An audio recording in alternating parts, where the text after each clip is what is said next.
ሰላም ጤና ይስጥልን ውድ ተመልካቾቻችን የብስራት ዩቲዩብ ቻናላችን ነው። መሰናዷችን ደግሞ ወርልድ ካፕ ዞን ነው።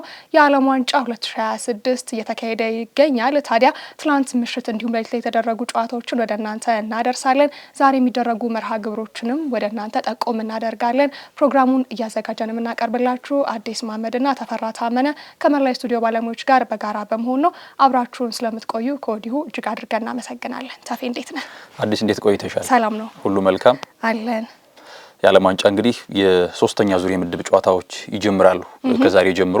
ባለፉት ሳምንታትም ከመክፈቻው ጀምሮ ባሉት ቀናቶች የበለጠ የተመልካቾች የዓለም ዋንጫን የመከታተል ፍላጎት ከፍ እያለ ነው የመጣው አይደል? በአንድም በሌላ ምክንያት በምንም መንገድ ይዘጋጁ ውድድሩ፣ ነገር ግን ዓለም ዋንጫው እግር ኳስ ውድድር ነውና ፉክክር ነውና የፉክክር መንፈስ ተጠባቂነቱን ደግሞ ከፍ እያደረገው መጥቷል። ሶስተኛ ዙር ደግሞ የምድብ ጨዋታዎችና የትኛው ቡድን ለጥሎ ማለፍ ደረሰ የትኛው ተሰናበተ የሚለው ሊለይ ደግሞ ከጫፍ ደርሷል ውድድሩ።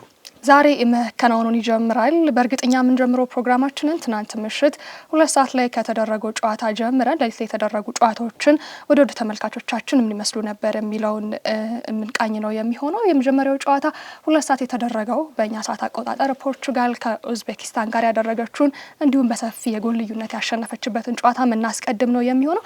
ከዛ ጨዋታ አስቀድሞ ግን እነ ሊዮኔል ሜሲ፣ ምባፔ፣ ሃላንድ የመሳሰሉ ኮከቦች ጎል እያስቆጠሩ እንግዲህ የነበረውን ቅጽበት እናስታውሳለን። የነበረውን መርሃ ግብር ታዲያ ትናንትናስ ክርስቲያኖ ሮናልዶ ግብ ያስቆጥር ይሆን? ምክንያቱም የመጀመሪያ ጨዋታ ላይ እንዲሁ ነጥብ እንግዲህ ማስመዝገብ ስላልቻሉ ጎልም ስላላስቆጠረ ያንን ነገር በስፋት ሲነገር ነበር። ምን ያስመለክተን ይሆን የሚለውን ልክ እንደ ፖርቹጋል እንደ ብሔራዊ ቡድኑ ጎን ለጎን ደግሞ የክርስቲያኖ ሮናልዶም ነገር በከፍተኛ ሁኔታ ሲነሳ ነበረ።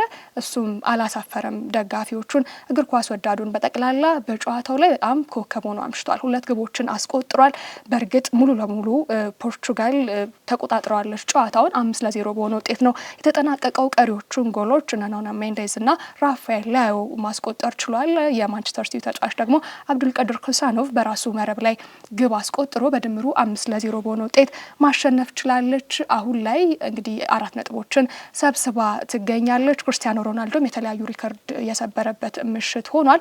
41 ዓመቱ ላይ ይገኛል ፖርቹጋል ላይ። ታዲያ በዚህ እድሜው 2 ጎሎችን በአንድ የዓለም ዋንጫ ውድድር መድረክ ያስቆጠረ በእድሜ ትልቁ ተጫዋች መሆን ችሏል። አሁን ላይ ደግሞ በፖርቹጋልም ከፍተኛ ግብ አስቆጣሪ የሆነበትም ሌላኛው ሪከርዱ ነው። ትላንትና ለፖርቹጋል እንዲሁም ለክርስቲያኖ ሮናልዶና ለእግር ኳስ ወዳዱ ፖርቹጋልም ሆነ ለሮናልዶ ደጋፊዎች በጣም ድንቅ ምሽት፣ ቆንጆ ኳስ የተመለከትንበት ነበርና እሱን አስቀድመን ብንጀምር ግልጽ ነው። እንግዲህ ፖርቱጋል ወደ ውድድሩ ስትመጣ ሊዮኔል አንድሬስ ሜሲ 2022 ላይ የዓለም ዋንጫን ማሳካቱ፣ ሮናልዶ ደግሞ በዚህ በደሜ ማምሻ ላይ ይሄን ያሳካ ይሆን የሚል መጠበቆች ነበሩ። ፖርቱጋል ደግሞ እንደ ሀገር በዚህ ክብር ላይ መቀመጥ አልቻለችም እና የዓለም ዋንጫ ስኬት ላይ ምናልባት የነ ኢዞቢዮ ዘመን ነው ፖርቱጋል ስትነሳ በከፍታ የሚነሳው ስም። ያንን ደግሞ ታሪክ የመጥፎ ታሪክ ቀርፈው ዋንጫ ለማሳካት ምን ድረስ አቅም አላቸው። ከዚያ ደግሞ የዚህ የቀደመው ትውልድና የአሁኑ ትውልድ አንድ ላይ የተዋሃደበት እንግዲህ ሮናልዶ ዘመን በእርሱ ጊዜ የነበሩ ብዙዎቹ የሉም። እርሱ እንግዲህ በራሱ መታተር በጥንካሬው እዚህ ደርሷል። ከዚያ ደግሞ አሁን ላይ የነ ኑኖ ሜንዴሽ፣ የነ ጁዋኔቬሽ፣ የነ ቪቲኒያ የነዚህ አይነት ትውልዶች ናቸው ያሉትና የቀደመው ትውልድ ከአሁኑ ጋር በትስስር እንዴት አይነት ነገር ያስመለክታል ለፖርቱጋል የሚለው ትልቁ መጠበቅ ነበረ። በመጀመሪያው ዙር ጨዋታቸው ከዲያር ኮንጎ ጋር ዲያር ኮንጎ እንዴት ባለ ዲሲፕሊን በሆነ መከላከል ስትጫወት እንደነበረ ላስተዋለ ጥንካሬዋን ማውሳት ያስፈልጋል። ፖርቱጋልም ግን ይሄ በሚገባው ልክ ፐርፎርም አላደረገችም። ፖርቱጋል ካላት ሪሶርስ አንፃር ማድረግ ያለባትን ነገር አድርጋለች ይያላምንምና ጥርጣሬዎች ነበሩ። ስለዚህ ፖርቱጋል እንደ ሀገር ደካማ ስትሆን በፖርቱጋል ውስጥ ሮናልዶ አለ፣ በፖርቱጋል ውስጥ ሮናልዶ መጠበቁ አለ።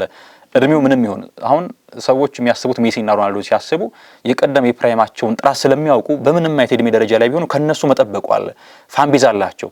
ግን አሁን ይሄ የዘንድሮ ቶርናመንት ሜሲም ሆነ ሮናልዶ የሚነጻጸሩበት አሊያም ደግሞ በትልቅ ጉዳይነት የሚያስነሳቸው የቀደመ ጥራታቸው ነው እንጂ በዚህ እድሜያቸው ቡድናቸው ተሸከው ለመውጣት የሚገባቸው እድሜ ላይ አይደሉም። ግን እነሱ የጥራት ደረጃቸው ከፍ ስላለ ያንን የመሸከም ጫንቃ ስላላቸው ነው።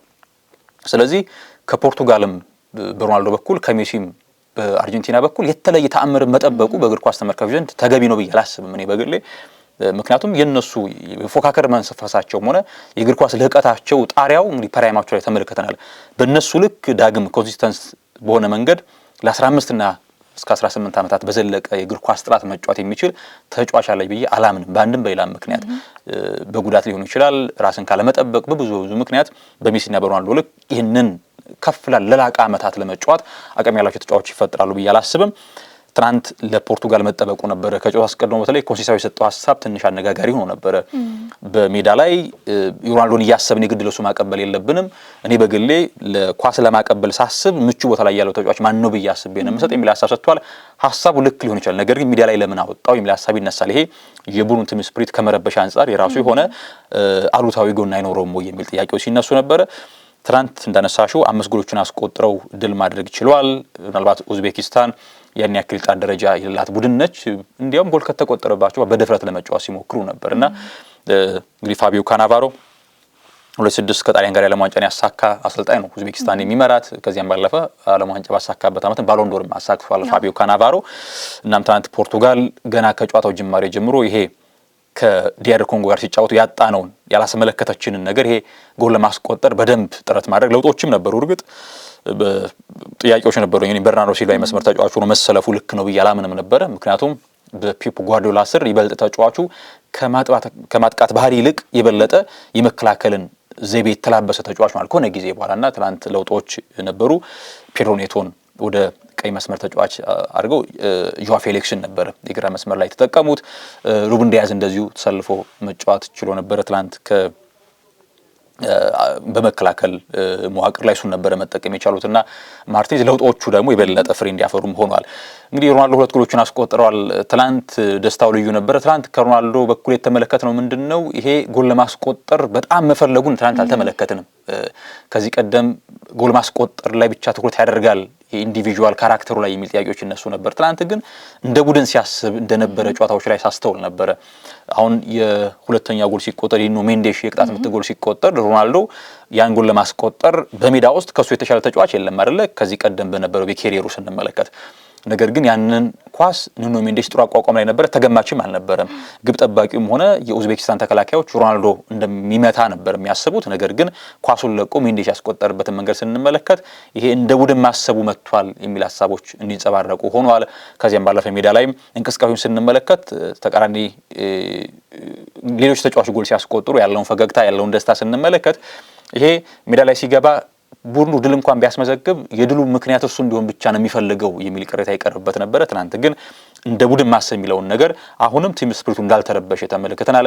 የብሩኖ ፈርናንዴዝን ልህቀት ትንሽም ቢሆን ተመልክተናል። እንግዲህ ፈርናንዴዝ በጣም አስደናቂ ተጫዋች ነው። ስኬት ብቻ የጎደለው ድንቅ ተጫዋች ነው ፈርናንዴዝ። እያንዳንዱ ፓሶቹ ለእርሱ አምነሽው ሜዳ ላይ ካሰለፍሽው ምን ማድረግ እንደሚችል በማንቸስተር ዩናይትድ ተመልክተናልና ሮናልዶ ሁለተኛውን ጎል ሲያስቆጥር የኦፍሳይድ ትራፑን የጠበቀበት መንገድ እንዴት ባለ መንገድ ማቀበል እንዳለበት በአንድ አጋጣሚ እንደዚሁ ቅጣት ምት ላይ እንዴት ተግባብተው እንደሰሩ ኳሱን በቺፕ ያቀበለበት መንገድ ሮናልዶ የሚመታ ይመስል ነበረ። ኳሱን ጥሎ ሄደ። ከዚያ እነሱም ተዘናግቷል። ኳሱን ቺፕ አድርጎ ያቀበለው ነገር ግን ግብ ጠባቂው ያድኖበታልና የፈርናንዴዝ ጥራት ይሄ ነው። ፈርናንዴዝ የሚቆራርጡ ጨዋታዎች አይመቹትም። ሜዳ ላይ ወጥ የሆነ በጣም ፌዙን ዝንፍ ያለ ሜዳ ላይ እንቅስቃሴ እንዲያስመለክት የግድ የጨዋታው እንቅስቃሴ ኢንቴንሲቲው ከፍ ማለት አለበትና ትላንት ፖርቱጋል ተጋጣሚዋ ኡዝቤኪስታን ብትሆንም የቀጣይ ጨዋታዎቻቸውን በራስ መተማመን የገነቡበት ጨዋታ ነው ብዬ አምናለሁ። ለፖርቱጋልም ለሮናልዶም ትናንት ጥሩ የሚባል ምሽት ነው ማሳለፍ የቻሉት። በነገር ላይ ተፌ ብሩኖ ፈርናንዴዝ ቀደም ብሎም እኮ ከዓለም ዋንጫው በፊት በጣም ከራሱ በላይ ክርስቲያኖ ሮናልዶ እንዲሳካለት ሲፈልግ እንደነበረ በተለያዩ መግለጫዎች ወይም ደግሞ በተለያዩ ኢንተርቪዎቹ ላይ ቃለ ምልልሶቹ ላይ ስንመለከት ነበር አይደለ? ከሱ በላይ ዋንጫ ማግኘትን ልክ ክርስቲያኖ ሮናልዶ እንዲያሳካው በተለይ 2026 የዓለም ዋንጫ ከፖርቹጋል ጋር እንዲሆን በጣም የሚመኘው ክርስቲያኖ ሮናልዶ እንዲሳካለት በመፈለግም ነውና ያንን ነገር ሜዳ ላይ ብንመለከት የሚያስደንቅ አይደለምና አንደኛው ይሄ ነው። ሌላኛው ደግሞ የጆዋ ፌሊክስ ሚስታቸው ወይም ደግሞ ለክርስቲያኖ ሮናልዶ ሶስተኛ ሃትሪክ እንኳን ወይም ደግሞ ሶስተኛ ግብ እንዳይቆጠር ብዙ ነገሮችን ስንመለከት ነበረ። በጣም ብዙ ኳሶችን ሲያበላሽ ነበርና ይሄም አንደኛው ነው የታዘብኩት ነገር ነው። ምናልባትም ተጫዋቹ ሃትሪክ ሊሰራበት የሚችለው እድል ነበርና ትንሽ የጆዋ ፌሊክስም ጥሩ አለመሆን ያው ቡድኑም ላይ ያው ምንም እንኳን 5-0 ቢያሸንፍ በቂና ከበቂ በላይ ጎሎችን ቢያስቆጥርም ግን ለተጫዋቹ እንደግል እንግዲህ ጎሎችን የሚያስቆጥርበትን ነገር በዚህ መንገድ ሳንመለከት ቀርተናልና ይሄ አንደኛው ነገር ነው። ከጨዋታው በኋላ ግን ምናልባት ሀሳብን ከጨረስክ ከጨዋታው በኋላ ምናልባት ቁጥሮችን ማንሳት ይኖርብናል። ሮናልዶን በተመለከተ ኢዞቢዮን በልጧል አይደለ? ለፖርቱጋል ብሔራዊ ቡድን እና በፖርቱጋል ናሽናል ቲም በዓለም ዋንጫ በርካታ ጎሎችን ማስቆጠር በግሉ ሮናልዶ ሆኗል። ከዚያም ማለፍ ሲል በ6 የዓለም ዋንጫዎች ላይ ጎል ያስቆጠረ የመጀመሪያው ተጫዋችም ያደርገዋልና እነዚህ ቁጥሮች ለመጥቀስ ያክል ነው። አዎ ከጨዋታው መጠናቀቅ በኋላ ምናልባት ሜሲና ሮናልዶ ሊገናኙበት የሚችል እድል እንዳለ ይታወቃል። ሁለቱም ከምድባቸው አንደኛ ሆነው የሚያጠናቅቁ ከሆነ ሩብ ፍጻሜው ላይ ሊገናኙ ይችላሉና ስለዚህ ጉዳይ ተጠይቆ ነበረ። እንግዲህ ያን ያህል ጥያቄ አስፈላጊ ነው ብዬ አላስብም። ነገር ግን ከጠየቃችሁኝ ጥሩ ነገር ነው፣ ምርጥ ነገር ነው መገናኘት የሚል ሀሳቡን ሰጥቷል። ግን አሁን ላይ ትኩረት ማደርገው ከቡድኔ ጋር ስላለኝ ነገር ነው። ቡድኔ ላይ መስራትና ስኬታማ የምንሆንበትን መንገድ መፈለግ ላይ ነው እንጂ እንደዚህ አይነት ጉዳዮች ላይ አይደለም የሚል ሀሳብን ሰጥቷል። ኳሱ ሲጠናቀቅ ወደ ካሜራው መጥቶ ተመልሻለሁ አምባክ እያለ በቴሌቪዥን መስኮት ስንመለከተው ነበርና ከዛም ጎን ለጎን ደግሞ እንግዲህ ተመልሻለሁ ማለቱ ጎሎችን ማስቆጠሩ የቡድናችን ላይ ስለሚደርስብን ትችት ቡድኑ ላይ ስለሚሰነዘረው ትችት መልስ የምንሰጥበት ነው። ይህንን ደግሞ በመስራት ነው የምናሳየው የሚል ሀሳቡንም ክርስቲያኖ ሮናልዶ ተናግሯል። ግን በጣም ከ41 ዓመት ሰው የማጠብቀው አይነት ፐርፎርማንስ ነበር ያሳየው። የጨዋታውም ኮከብ ተብሎ ተመርጧል። እንግዲህ ትላንትና ፖርቹጋል ጥሩ ድል ነበር፣ ጥሩ ምሽት ነበር ያሳለፈችው። ልክ ነው። ወደ ተከታዩ ጨዋታ ብናመራ መልካም ይመስለኛል። እዚሁ ምድብ ላይ የነበረ ጨዋታ አለ። ሌሊት ላይ የተከናወነ ጨዋታ ነው። እንግዲህ ኮሎምቢያ ከዲያር ኮንጎ የሚጠበቅ ጨዋታ ነበረ። ኮሎምቢያ የመጀመሪያ ጨዋታዋን ኡዝቤኪስታን አሸንፋ ነው ወደ ጨዋታ የመጣችው። ዲያር ኮንጎ በብዙ ፍልሚያ በብዙ ጥረትና በብዙ ትግል ከፖርቱጋል ጋር ነጥብ ተጋርታ ወጣች። ትላንት ለሁለቱም በጣም ወሳኝ ነበረ። ኮሎምቢያ ምናልባት ብትሸነፍ መጨረሻ ላይ ከፖርቱጋል ስኖች ችግር ውስጥ ገባ ነበረ። ዲያር ኮንጎ ነጥብ ያስፈልጋት ነበረ። ነገር ግን የኔስትሮ ሎሬንዞ ልጆች ኮሎምቢያ አሁን የሚቀመሱ አልሆኑም። እንግዲህ በሙኖዝ ብቸኛ ጎል ዲያር ኮንጎን አሸንፈው መውጣት ችሏል። እንግዲህ ኔስትሮ ሎሬንዞ 19 የዓለም ዋንጫ የአርጀንቲናውን ወክለው ሲጫወቱ የነበሩ ሰው ናቸው። ኮሎምቢያን እየመሩ ይገኛሉ በዚህ የዓለም ዋንጫ ላይ። እናም ኮሎምቢያ እንግዲህ ማለፏን ኦልሞስት ታረጋግጣለች ብሎ ማንሳት ያስደፍራል። ምክንያቱም በቀጣዩ ጨዋታ ላይ ብትሸነፍ እንኳን 6 ነጥብ ይኖራታል። ምክንያቱም ዲያር ኮንጎ ቀጣይ የምታሸነፈም 4 ነጥብ ነው። ስለዚህ ኮሎምቢያም ማለፏን ያረጋግጣለች ማለት ነው። አሁን ለደረጃ ነው ትልቁ ጉዳይ የሚሆነው። በቀጣይ ፖርቱጋል ከኮሎምቢያ ይጫወታሉ። ስለዚህ ለኮሎምቢያ ነጥብ መጋራት በቂዋ ነው አንደኛ ሆና ከምድቧ ለማለፍ። ለፖርቱጋል ግን የግድ ማሸነፍ ይኖርበታል ከምድቧ ቀዳሚ ሆና ለማለፍ። ፖርቱጋል ከኮሎምቢያ አንዳንድ የሶስተኛ ዙር ጨዋታዎች የዚህ መርሃ ግብር ለማሟላት ብቻ ይደረጋሉ። ነገር ግን አሁን ቶርናመንት ሲሆን ቀዳሚ ሆኖ ማጠናቀቅ ዋጋ ስላለው አንደኛው ልጅ ከጨረሽ ወይ ከሁለተኛው ወይ ደግሞ ከምርጥ ሶስተኛው ጋር ነው የሚደርስሽና ያን ደግሞ ማግኘት ይፈልጉታል። ጥሩ አድቫንቴጅ ነው። ስለዚህ ያለ መጠቀም ፖርቱጋል ከኮሎምቢያ በጣም ግሩም ጨዋታ እንደሚሆን ይጠበቃል። ዲያር ኮንጎም የማለፍ እድል አላት አይደለ? ኡዝቤኪስታንን ካሸነፈች 4 ነጥብ ይሆናል። ስለዚህ ከ12 ምድቦች 8 ምርጥ ሶስተኞች ያልፋሉ። ያን እድሏን ለመሞከር የግድ ኡዝቤኪስታንን ማሸነፍ ይኖርባታል። እንግዲህ ይሄ ምድብ አሁንም የመጨረሻው ዙር ጨዋታ እንዲጠበቅ ሆኖ ነው ያለፈው። መልካም ሌላኛውን ጨዋታ እንመልከት። እንግዲህ በጉጉት ስም ሲጠበቅ የነበረ ዘንድሮም ደግሞ ምን የተለየ ነገር ታስመለክተን ይሆን ብለን የምንጠብቃት እንግሊዝ ከአፍሪካዊቷ ጋና ጋር ያደረገችው ጨዋታ ነበር። ይህን ጨዋታ እናንተም አስተላልፋችሁታል። እግር ኳስን በሬዲዮ ተመልከቱ ብስራት ኤፍኤም ላይ። እንግዲህ የሁለቱ ቡድኖች ጨዋታ 0-0 በሆናቸው ውጤት ተጠናቋል። እንግሊዝ በመጀመሪያ ጨዋታ ከክሮኤሺያ ጋር 4-2 ማሸነፏን ተከትሎ በጣም ስትጠበቅ ነበረ። ጋናም 1-0 በሆነ ውጤትም ቢሆን ፓናማን አሸንፋ ነው ወደ ጨዋታ የገባችው። ነገር ግን ትናንት ሜዳ ላይ የተመለከትነው ነገር ፍጹም የተለየ ነበር። የጋና የመከላከል ብቃት እንዲሁም ደግሞ እንግዲህ እንግሊዝ እንደተጠበቀችው ደግሞ ግቦችን ያለማግባት ነገር ተስተውሏል። የሁለቱም አሁን ላይ ያላቸው ነጥብ 4 ነጥብ ሆኗል። ጋናም ፓናማን በማሸነፏ እንግሊዝም ክሮኤሺያን በማሸነፏ 4 ነጥቦችን ሰብስበው ይገኛሉ። እንግዲህ የሁለቱ ጨዋታ የተጠበቀውን ያህል አልነበረም። ምናምን እንኳን በጨዋታው በኩል የጁድ ቤሊንግሃም ኮከብ ተብሎ ቢመረጥም እሱም ይሄ ለኔ አይገባም የሚል ሀሳብን ተናግሯል። ግን ጋናዎች እጅግ አስደንቀውናል አይደል? አዎ ትናንት እንግሊዝ ከጋና ብዙዎች በተለይ ከክሮኤሺያ ጋር በነበረው ጨዋታ እንግሊዝን በጣም ደጋግመው እድሎችን በመሞከር ስለተመለከቷቸው የጠበቁት ያንን ነው። ቶርናመንት ግን እንደዚህ አይደለም። አሁን ክሮኤሺያ በባህሪዋ በሚድ ብሎክ የምትጫወት ቡድን ነች። ያንን ሚድ ብሎክ ለማፍረስ ደግሞ ኳሶችን ለፒክፎርድ ይመልሳሉ። እርሱ ኳስ ሲይዝ እርሱን ለመንጠቅ ሲጠጉ ከዚያ በኋላ ከነሱ ከአማካይ ክፍሉ ጀርባ ያለውን ስፍራ ኖኒ ማዱኬ እንዲጠቀሙ የማድረግ አጫዋት መንገድ ነበር ይከተሉ የነበረው። ደግሞ ጋና ትንሽ ደግሞ ከክሮኤሺያ ሌላ በመከላከል ጠበቅ ያለ አጫዋት ከሚድ ብሎክ ወደ ሎው ብሎክ ደግሞ የቀረበ አጫዋት የምትከተል ቡድን ነች። ካርሎስ ኬሮዥ ናቸው የሚመሩት። እንግዲህ ካርሎስ ኬሮዥ በጥብቅ ዲሲፕሊን የሚከላከል ቡድን በመገንባት ይታወቃሉ። በተለይ 2000ዎቹ አጋማሽ እስከ 2008 ገደማ የሰር አሌክስ ፈርጉሰን ምክትል ሆነው በማንቸስተር ቤት እናውቃቸዋለን። ከዚያ በኢራን ለበርካታ ጊዜ እንዲያውም አንድ ወቅት ላይ አርጀንቲና በሜሲ ብቸኛ ጎል ስታሸንፍ እንዴት ተቸግራ እንደነበር አርጀንቲና ላስታወሰ የትናንቱ ጋና ኮፒ ፔስት ነው የዛ ወቅት የነበረው ኢራን እና ኬሮዥ ለበርካታ ጊዜ በኢራን አሰልጥኗል። በኦማን እንደዚሁ በኮሎምቢያም ያሰልጥኑበት አጋጣሚ በማድሪድም አንድ ዓመት እንደዚሁ ካርሎስ ኬሮዥ ያሰልጥኗል። በጣም በጥብቅ መከላከል የሚታወቁ ሰው ናቸው። ጋና ደግሞ በባህሏ ከዚህ ተቃራኒ ነች። እንግዲህ ጋናን እንደውም የአፍሪካ ብራዚል ሁሉ ትባላለች። በአጫዋት መንገዳቸው ኳስን መሰረት አድርገው የሚጫወት ቡድን ነው። ነገር ግን ለዓላማቸው የግድ መስራት ስላለባቸው ወደሚከላከል ቡድንነት ቡድኑን ቀይረውታል። ትናንት እንግዲህ በጋና በኩል ቶማስ ፓርቴ ካናዳ እንግዲህ አልተፈቀደለትም ነበር። አሜሪካ ግን ተፈቅዶለት ትናንት እንዲጫወት ሆኗል። ከጨዋታውን በፊት ዲክላን ራይስ እንግዲህ ቶማስ ፓርቴ ያለውን አክብሮት ገልጿል። ቶማስ ፓርቴም ዳግም እሱን ስላገኘ ሜዳ ላይ ደስተኛ እንደሆነ ሀሳቡን ይሰጥ ነበረ። እንግዲህ ትናንት የጋና በጨዋታው ያሰበውን አሳክቶ የወጣ ቡድን ጋና ነው። እኔ በዚህ የዓለም ዋንጫ እስካሁን ድረስ ባሉት ሂደቶች በመከላከል ዲሲፕሊን በጋና ልክ ምርጥ ቡድን አልተመለከትኩም። ኬፕ ቨርዴ እናነሳለን እኮ ኬፕ ቨርዴ ግን እድል ተፈጥሮበት ነው የወጣው። ጋና ምናልባት በመጨረሻው ደቂቃ አካባቢዎች ላይ ነው እንጂ እዛ ፋይናል ሰርድ ላይ ድል እንዲፈጠር ሲፈቅዱ አልነበረም። ይሄ ነው ጋናን የሚለየው። በጣም ዲሲፕሊንድ ናቸው። እንግዲህ ቶማስ ፓርቴ ከኳስ ጋር እንጂ ከኳስ ውጭ በሸርተቴዎች በአግሬሽን የምናውቀው ተጫዋች አይደለም። ትናንት ግን እንዴት ባለ መንገድ ጥሩ ሲጫወት እንደነበረ ላስተዋለ ሴና ያለላው ሌላው የኦግዚሪ የቀይ ፉልባክ ተጫዋች በጣም ልዩ ምሽትን ያሳለፈው ትናንት ጎርደንን ሴሜኒዮና ኢናኪ ዊሊያምስ እንግዲህ ቡድኑ የማጥቃት ባሪ ስላልተከተለ ልንመልከታቸው አንችልም። ነገር ግን ሴናያ የቀኝ ፉልባክ ተጫዋች በኦግዚሪ ነው የሚጫወተው። እንዴት ባለ መንገድ ጎርደንን ኪስ ውስጥ ከቶት ነበር ያመሸው። ትናንት ምንም እንዲፈጥር እድል አልሰጠውም። በጣም የተለየ ነበረ። ጆርዳን አየሁ በጣም ድንቅ ነበር። እድሜው 34 ነው። በለዛው በሌስተር ነው የሚጫወተው።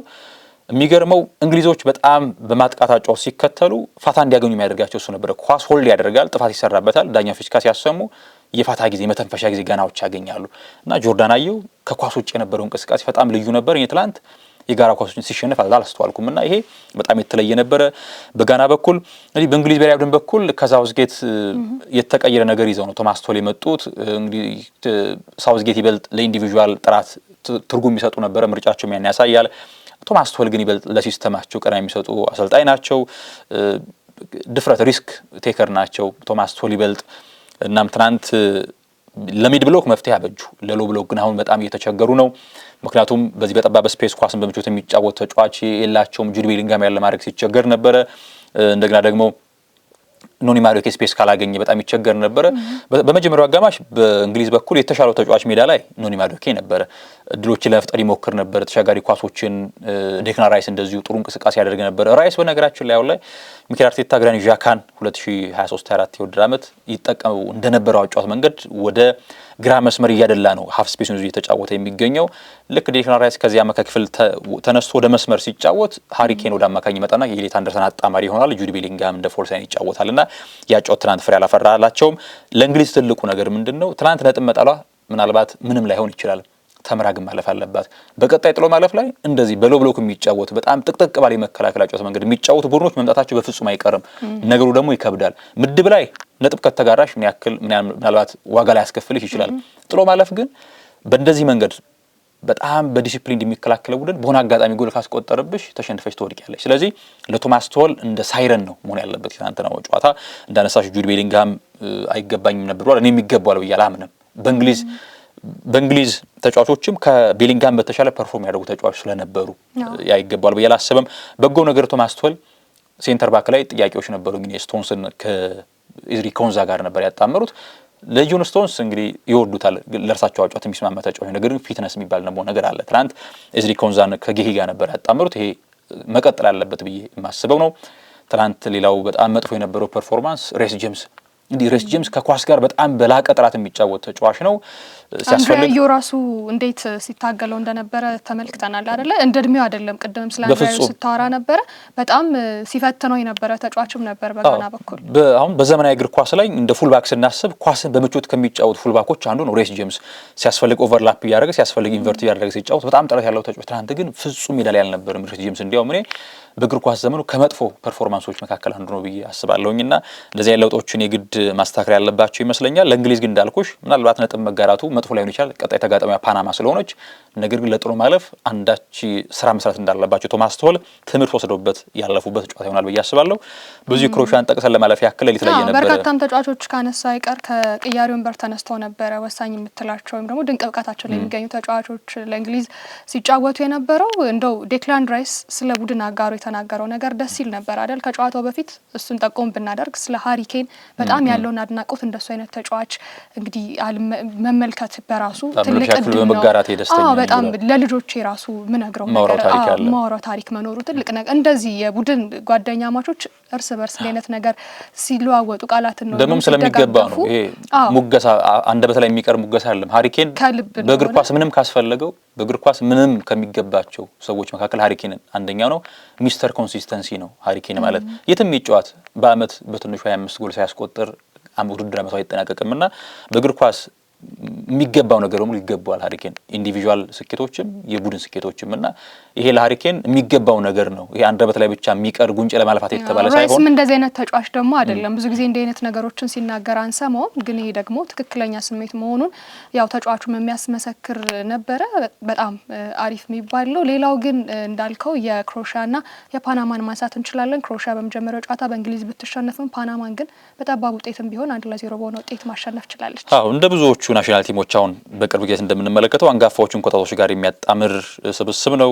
የዝላትኮ ዳሊቹ ክሮሺያ 2018 ስናስታውስ የክሮሺያ ስኬት ነበር አይደለ? የሉካ ሞድሪች የባላንዶር አመት፣ ከዚያም ፍጻሜ ድረስ የተጓዙበት እንግሊዝን ግማሽ ፍጻሜ ሁሉ አሸንፈው አልፈው ነበርና ሉካ ሞድሪች፣ ኢቫን ፔሪሲች እድሜያቸው የገፉ ሰዎች ናቸው። ከዚያ ደግሞ የነሱ ቺች በጣም ድንቅ የኢንተር ሚላን አማካኝ አለ። ተመልካቾች ቢመለከቱት ደስ ይለኛል። ድንቅ አማካኝ ነው። ወጣቶችን ከትልቅ አንጋፎች ጋር ያጣመረ ስብስብ ነው። ትናንት በጭንቅም ቢሆን ፓናማን አሸንፏል። በቡዲሚር ብቸኛ ጎል እድሜው 34 ነው። በሪያል ማዮርካ ቦሳሱና የምናውቀው ተጫዋች ቡዲሚር በላሊጋው ጥሩ ከሚባሉ ፊት መስመር ተጫዋቾች መካከል አንደኛው። ለክሮሺያ በጣም አስፈላጊ ነጥብ ነው ማግኘት የቻለችው። በቀጣይ እንግዲህ ከጋና ጋር ብርቱ ፍልሚያ ይጠብቃት ተብሎ ይታሰባል። ለጋናም ወሳኝ ነው ጨዋታው፣ 4 ነጥብ ነው። ስለዚህ የግብ ክፍያ ደግሞ ዋጋ አለው አሁን ላይ። ምክንያቱም ምርጥ 8 ሲመረጥ እኩል 4 ነጥብ ካላቸው የግብ ክፍያ ይታያል ፐርፎርማንሳቸው። ስለዚህ ጋና እንኳን ብትሸነፍ እንኳን የልዩነቱ ወሳኝነት አለው። ነጥብ መጋራት ደግሞ የበለጠ ሰፊ ድል ይሰጣታል። ነጥብ ከተጋሩ ጋና ቀጥታ ምርጥ ሁለተኛ ወይ አንደኛ ሆና ታልፋለች። ክሮሺያ ደግሞ ነጥብ ከተጋራች 4 ነጥብ ሲይዝና ከሌሎች ምድቦች ጋር ተነጻጽሮ እድሏ ይወስናል ማለት ነው። ይህ ምድብ በቀጣይ ይጠበቃል። ወደ ዛሬ መርሃ ግብሮች ብናመራ መልካም ነው። ጥሩ። ዛሬ መርሃ ግብር ምሽት 4 ሰዓት ላይ በሚደረግ ጨዋታ ይጀምራል። ስዊዘርላንድ ከካናዳ ጋር እንግዲህ አንደኛው አስተናጋጅ ሀገር ናት። እንግዲህ እንደምታስታውሰው ኳታርን 6-0 በሆነ ውጤት አሸንፋለች። ከፍተኛ ግብ የተመዘገበበት ጨዋታ እንደሆነ እናስታውሳለን። አሁን ደግሞ እሷም ጨዋታዋን ከስዊዘርላንድ ጋር የምታደርግ ነው የሚሆነው። በሌላ በኩል ቦስኒያና ሄርዘጎቪና ከኳታር ማንሳት እንችላለን። ሞሮኮ ከሃይቲም እሱን እናንሳና የቀሩትን ደግሞ 3ቱን ጨዋታዎች እንመለስባቸዋለን። መልካም። ስዊዘርላንድ ከካናዳ ከምድባቸው አንደኛ ሆኖ የሚያልፈውን ቡድን የሚለይ ጨዋታ ነው። ሁለቱም እኩል 4 ነጥብ አላቸው። በጥራትም ከተመለከተን የምድቡ ጥሩ ቡድኖች እነዚህ ናቸው። እንግዲህ ካናዳ ጥሩ ጄሴ ማርሽ ጥሩ ቡድን ገምተዋል። ያንን ተመለከተናል። እርግጥ ነው ከቦስኒያ ጋር መልኩ ሁለት የሆነ ፐርፎርማንስ ነበር። ፈርስት ሃፍ በጣም ደካማ ነበሩ። ሰከንድ ሃፍ ላይ ተሽለው ተገኙ ካናዳዎች። ስዊዘርላንድ የምድቡ ምርጡ ቡድን እሱ ነው፣ ምንም ጥያቄ የለውም። እንዲያውም እኮ ነጥብ ስትጋራ በመጀመሪያው ጨዋታ ሳይገባት ነበር። በጣም ፉል ዶሚኔሽን ነበራቸው። ኋላ ግን ነጥብ ተጋርተው ወጥቷል እና ይሄ ከምድቡ ቀዳሚ ለመሆን የሚደረግ ፍልሚያ ነው። ቦስኒያ ከኳታርም እንደዚሁ የሚጠበቅ ነው። ምናልባት የሚያሸንፈው ቡድን በቀጥታ ሁለተኛ መሆኑ ሊያልፍ ይችላል። ምናልባት ካናዳ ከተሸነፈች ምናልባት ጎል የተሻላላት፣ ነገር ግን የቦስኒያና የኳታር አሸናፊ ምርጥ ሶስተኛም ለመሆን እድል ስላለው አሁን ጥሩ ሶስተኛ መኖሩ ለእያንዳንዱ ምድብ ሶስተኛ ዙር ላይ ንቀሽ የምትመለከተው ጨዋታ አይኖርም። ምክንያቱም እድል የማለፍ እድል ካለ ሁሉም በብርታት ይጫወታል። ለምርጥ ሶስተኛ በዘለለ ደግሞ ቀዳሚ ሆኖ ለማለፍ እንዳልኩት ዋጋ ስላለው ቀዳሚ ሆኖ መጨረስ በቀጣይ ጥሎ ማለፍ ላይ በጥራት አናሳ ቡድኖችን ለማግኘት እድል ስለሚፈጥር ያን በእጅጉ ይጠበቃል። ሌላኛው ያነሳሽው ሞሮኮ ከሃይቲ የሚያደርጉትን ጨዋታ በተመለከተ እንግዲህ ሞሮኮኔ ከዚህ ምድብ የኔ ምርጡ ቡድን ሞሮኮ ነው። እስካሁን ባየሁት በተመለከትኩት ፐርፎርማንስ ከብራዚል ጋርም ማሸነፍ የሚገባው ቡድን ይበልጥ ሞሮኮ ነበረ። ተጋርቶ ሲወጣ የቪኒሲየስ የግል ጥራት ነው እንጂ ብራዚል በጨዋታው የፈጠረችው የተለየ ጥራት አልነበረም እና ሞሮኮ ይሄ የአፍሪካን እግር ኳስ ቀለም ቀይሯል ብዬ አስባለሁኝና በጣም ከፍ ባለ የፕሬሲንግ ሲስተም የሚጫወት ቡድን ነው። ተጫዋቹ አሁን አሰልጣኙ በወጣት ተጫዋቾች ይበልጥ ምክንያቱም ለዚህ ፍልስፍና ወጣቶች ያስፈልጋሉ። ሚታት ኢነርጂቲክ ተጫዋች ይፈልጋል። ፊት መስመር ላይ ከኤልካቢ ይልቅ በፎልስ ናይን ሳይባሪ ነው የተጠቀሙ የሚገኙት። በቀጣይ ሙኒክን የሚቀላቀለው ተጫዋች አመካይ ክፍሉ እንደተመለከትነው እንግዲህ ሶፊያን አምራባት አለ እኮ ነገር ግን የነኡናሂን የነአዩ ቡሃዲን ነው ጥምረት የፈለጉት። ወጣቶች ናቸው፣ ይታትራሉ። 90 ደቂቃ ሙሉ ያለመታከት የሚጫወቱ ተጫዋቾች አሏቸው። እናም ሞሮኮ ከሃይቲ እንግዲህ ማሸነፍ ቅድመ ግምቱ ለሞሮኮ ነው የምንሰጠው ካላት ጥራት አንፃር ሃይቲ በእግር ኳሱ የገዘፈ ስም ስለማይኖራት እናም ሞሮኮ ይበለጠ እኔ ከዚህ ምድብ ቀዳሚ ሆና የምታጠናቅቅ ቡድን ትመስለኛለች እስካሁን ባላት ፐርፎርማንስ።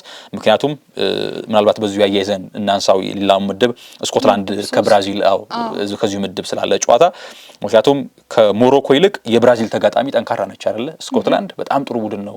ስኮትላንድ ስቲቭ ክላርክ ጥሩ ቡድን በጣም ገንብተዋል።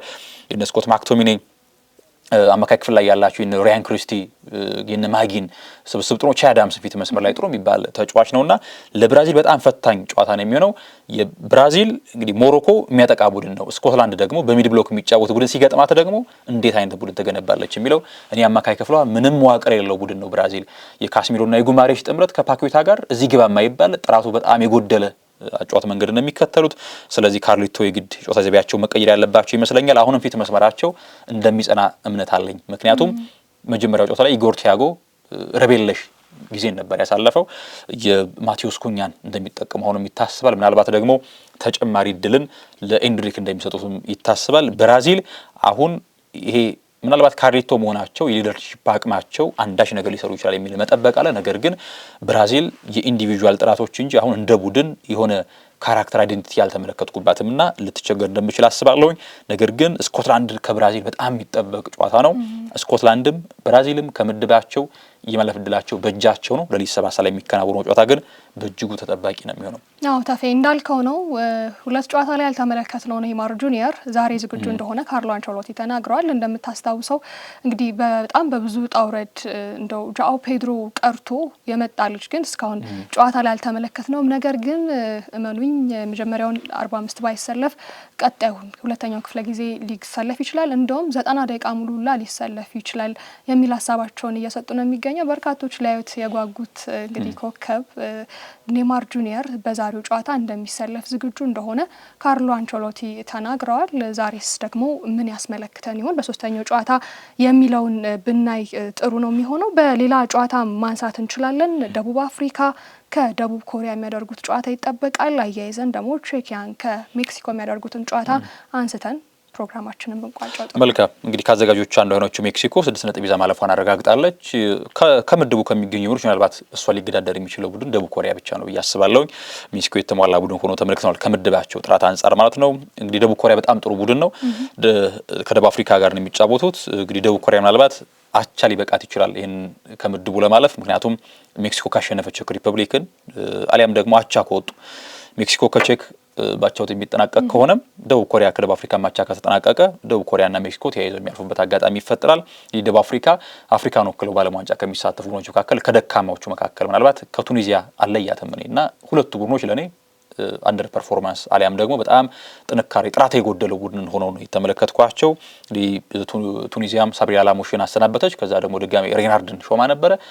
ከኔዘርላንድ ጋር ከተጫወቱ በኋላ ሄርቬ ሬናልድ እንደሚለያዩ ከቱኒዚያ ጋር መረጃዎችን ስንመለከት ነበርና ይሄ ያረጋ ቡድን ሆኖ ተመልክተናል። እንግዲህ ደቡብ አፍሪካም የሊጉ ጥራት በጣም ጥሩ ነው። ሰንዳውንስም በካፍ ቻምፒየንስ ሊግ ባለስኬት ነበረ። ነገር ግን ያንን የክለብ ፐርፎርማንስ አሊያም ነጸብራቋን ወደ ሀገር ወደ ናሽናል ቲም ማምጣት አልቻለችም። ለደቡብ አፍሪካ በጣም ከባድ ጨዋታ ነው። ደቡብ ኮሪያ በጣም ጠንካራ ቡድን ነውና ምናልባት ደቡብ ኮሪያና ሜክሲኮ ከምድባቸው ተያይዘው የማለፍ ዕድላቸው የሰፋ ይመስለኛል። አዎ ታፌ እንደው አንዳንድ ሀገራትን ስንመለከት እንደነ ሞሮኮን እንደነ ዲአር ኮንጎ ጋናን አሁን በዚህ በ2026 የዓለም ዋንጫ ስንመለከት እንደው ደቡብ አፍሪካ በአንጻሩ እንደው ናይጄሪያ በዚህ በዚህ መድረክ ላይ ብንመለከታት ብሎ የሚያስቆጭ ነገር እየተመለከት ነው። አብዛኞቹ የአፍሪካ ተወካዮች ጠንካራ ተፎካካሪ ወይም ደግሞ ተወዳዳሪ ሆነዋል። በአንጻሩ ደቡብ አፍሪካ መኖሯን ራሱ ጨዋታ መርሃ ግብሩ ሲኖር ነው እያስተዋልናት የምንገኘው። እንደው የናይጄሪያ አለመሳተፍ ዘንድሮ ትንሽ ያስቆጫል። አዎ ልክ ነው። በታሪክም ግን ናይጄሪያ ስሙ የገዘፈ ነው። በኦሎምፒክ ዋንጫን ያሳካ፣ በዓለም ዋንጫ፣ በአፍሪካ ዋንጫ የገዘፈ ስማቸውን እናውቀዋለን። ስለዚህ ታሪክ በራሱ የሚሰጠው የራሱ አሻራ ስለሚኖር በስብስብ ጥራትም አሁን ምናልባት የገጠማት ፓዙ ትንሽ ከበደና ናይጄሪያ እንግዲህ ማለፍ አልቻለችም እንጂ በዚህ መድረክ በተሳተፍ በብዙ መልኩ ከደቡብ አፍሪካ የተሻለ ፐርፎርማንስ እንደምታስመለክት ግልጽ ነው። እንግዲህ ከያንዳንዱ አህጉር እንደዚህ አይነት ደካማ ቡድኖች አይጠፉም። የዘንድሮ ደግሞ ደካማ ቡድኖች ከአፍሪካ አህጉር ቱኒዚያና ደቡብ አፍሪካ ሆነው ታሪክ ያልፋል ማለት ነው። ተፊ መሰናዷችን እዚህ ላይ እንቋጭ። ነገር ግን አሁን ያጠቆምናቸውን የዛሬ መርሃ ግብሮች ጨዋታ በብስራት ኤፍኤም 101.1 እግር ኳስን በሬዲዮ ተመልከቱ ላይ ማዳመጥ መከታተል ይችላሉ። እኛ ግን የወርልድ ካፕ ዞን መሰናዷችንን እዚህ ላይ እናብቃ። በቀጣይ በሌላ መሰናዶ ዳግም እንገናኛለን። ተፈራ ታመነና አዲስ መሐመድ ከመላው ስቱዲዮ ባለሙያዎች ጋር በጋራ ቆይታ አደረግን። አብራችሁን ስለነበራችሁ እጅግ አድርገን እናመሰግናለን። ሰላም ዋሉ።